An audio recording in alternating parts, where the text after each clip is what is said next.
Hai teman-teman, kami dari kelompok 3, pembelajaran berdiferensiasi. Kami beranggotakan 9 orang, yaitu Eva Widya Oktaviana, Masitah Ahma, Muhammad Hafiz Ansari, Muhammad Raihan Ramadhani, Puspita Sari, Salim Maruf, Siti Fatimah, Ulfia Nisa Sukma Kalbiah, Wella Sofia W. Om Pusunggu. Pertama, kita ulas kembali mengenai pembelajaran berdiferensiasi. Pembelajaran berdiferensiasi adalah proses belajar mengajar di mana siswa dapat mempelajari materi pelajaran sesuai dengan kemampuan, apa yang disukai, dan kebutuhannya masing-masing. Dalam pembelajaran berdiferensiasi, 4 aspek yang ada dalam kendali atau kontrol guru adalah konten, proses, produk, dan lingkungan atau iklim belajar di kelas. Guru dapat menentukan bagaimana 4 aspek ini akan dilaksanakan di dalam pembelajaran di kelas. Guru mempunyai kesempatan dan kemampuan untuk mengubah konten, proses, produk, dan lingkungan dan iklim belajar di kelasnya masing-masing sesuai dengan profil siswa yang ada di kelasnya. Tadi ada 4 aspek dalam pembelajaran berdiferensiasi, yaitu ada konten, proses, produk, dan lingkungan belajar. Kita berkenalan dulu dengan konten. Jadi, konten adalah materi yang akan diajarkan oleh guru atau materi yang akan dipelajari oleh siswa di kelas. Strategi yang dapat dilakukan oleh guru untuk dapat mendiferensiasi konten yang akan dipelajari oleh siswa adalah 1. Menyajikan materi yang bervariasi. 2. Menggunakan kontrak belajar. 3. Menyediakan pembelajaran mini. 4. Menyajikan materi dengan berbagai moda pembelajaran. 5. Menyediakan berbagai sistem yang mendukung. Contoh bagian konten. Pada video 1 yang ada di LMS. Pembelajaran berdiferensiasi pada materi, bagian tumbuh-tumbuhan dan fungsinya.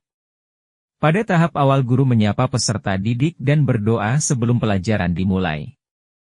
Guru memberikan pertanyaan pemantik terkait materi dengan menampilkan video bagian tumbuh-tumbuhan dan fungsinya agar peserta didik tertarik dan antusias dalam pembelajaran inti yang akan disampaikan guru. Pada bagian awal, guru juga mengajak peserta didik bermain teka-teki silang agar menghilangkan rasa jenuh peserta didik di awal pembelajaran. Kemudian pada video kedua, pada materi pembelajaran, Gisel, guru menyediakan sistem pembelajaran yang mendukung minat peserta didik. Hal ini bertujuan untuk menunjang proses pembelajaran. Contoh yang terdapat pada video tersebut dapat dilihat pada menit ke pukul 2:29.308. Dalam video terlihat guru mengajukan pertanyaan kepada peserta didik mengenai hobi mereka. Setelah sesi tersebut, didapatkan hasil yaitu menyanyi 6 orang, bercerita 2 orang, menggambar 11 orang, dan merangkai bentuk 9 orang. Selanjutnya, yaitu proses. Proses pada bagian ini adalah kegiatan yang dilakukan siswa di kelas.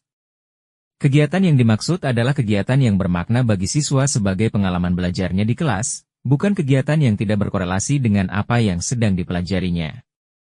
Kegiatan-kegiatan yang dilakukan oleh siswa ini tidak diberi penilaian kuantitatif berupa angka, melainkan penilaian kualitatif yaitu berupa catatan-catatan umpan balik mengenai sikap, pengetahuan dan keterampilan apa yang masih kurang dan perlu diperbaiki ditingkatkan oleh siswa. Contoh bagian proses. Pada video 1 yang ada di LMS. Pada proses pembelajaran, guru mengelompokkan peserta didik berdasarkan kebutuhan dan minat seperti kelompok yang senang belajar di luar kelas, peserta didik yang mampu menyelesaikan tugas kelompok secara mandiri dengan mencari referensi pada internet dengan menggunakan Chromebook. Pada tahap pembagian kelompok ini, guru menyesuaikan berdasarkan kebutuhan dan minat peserta didik. Guru juga turut serta mendampingi peserta didik untuk menyelesaikan tugas terkait materi bagian tumbuh-tumbuhan dan fungsinya pada lembar LKPD yang telah disiapkan oleh guru. Kemudian pada video kedua. Setelah melewati tahap konten, guru telah mendapatkan hasil per-asesmen pemetaan peserta didik berdasarkan minatnya. Selanjutnya guru mengelompokkan berdasarkan minat peserta didik yaitu menyanyi, bercerita, menggambar, dan merangkai bentuk. Contoh yang terdapat pada video tersebut dapat kita lihat pada menit ketiga 11.334.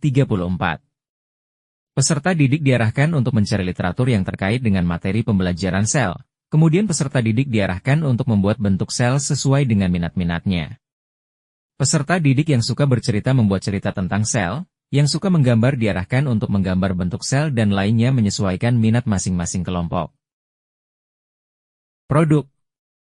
Biasanya produk ini merupakan hasil akhir dari pembelajaran untuk menunjukkan kemampuan pengetahuan, keterampilan, dan pemahaman siswa setelah menyelesaikan satu unit pelajaran atau bahkan setelah membahas materi pelajaran selama satu semester.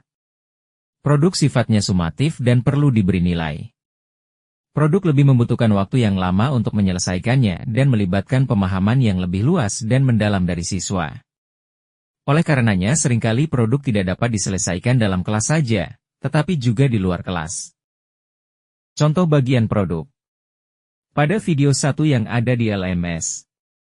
Pada tahap produk, guru mengarahkan peserta didik untuk mempresentasikan hasil kerja kelompoknya dengan menyampaikan hasil dari diskusi yang dilakukan oleh perwakilan masing-masing kelompok. Pada video tersebut terlihat peserta didik menyampaikan hasil produknya pada lembar LKPD dengan memberikan penjelasan terhadap hasil diskusinya. Kemudian pada video kedua. Pada tahap produk, guru mengarahkan peserta didik untuk mempresentasikan produk yang peserta didik buat di pertemuan berikutnya. Dapat kita lihat bersama pada video di menit ke-6, 016, 10. Produk yang dihasilkan oleh peserta didik berbeda-beda menyesuaikan minat dari peserta didik. Contohnya pada kelompok yang memiliki minat membaca, mereka diminta untuk mempresentasikan hasil produk teks yang mereka ceritakan. Selanjutnya, peserta didik yang memiliki minat menggambar diminta untuk mempresentasikan produk dengan menampilkan hasil gambar dengan pemberian penjelasan. Yang terakhir, lingkungan belajar. Lingkungan belajar meliputi susunan kelas secara personal, sosial, dan fisik. Lingkungan belajar juga harus disesuaikan dengan kesiapan siswa dalam belajar, minat mereka, dan profil belajar mereka agar mereka memiliki motivasi yang tinggi dalam belajar. Contoh lingkungan belajar. Pada video 1 yang ada di LMS. Kondisi lingkungan belajar terlihat cukup kondusif. Suasana belajar siswa terlihat aktif dalam merespon pertanyaan guru. Selain itu, peserta didik dikelompokkan berdasarkan tempat duduknya sesuai kebutuhan siswa dengan mempertimbangkan minat dari peserta didik di kelas 4. Kemudian pada video 2. Lingkungan belajar yang terdapat dalam video tersebut dibuat berdasarkan pertimbangan minat siswa yang sejenis. Peserta didik dikelompokkan berdasarkan minatnya seperti terdapat dalam video pada menit ke pukul 3.19. Kelompok tersebut adalah menyanyi, bercerita, menggambar, dan merangkai bentuk.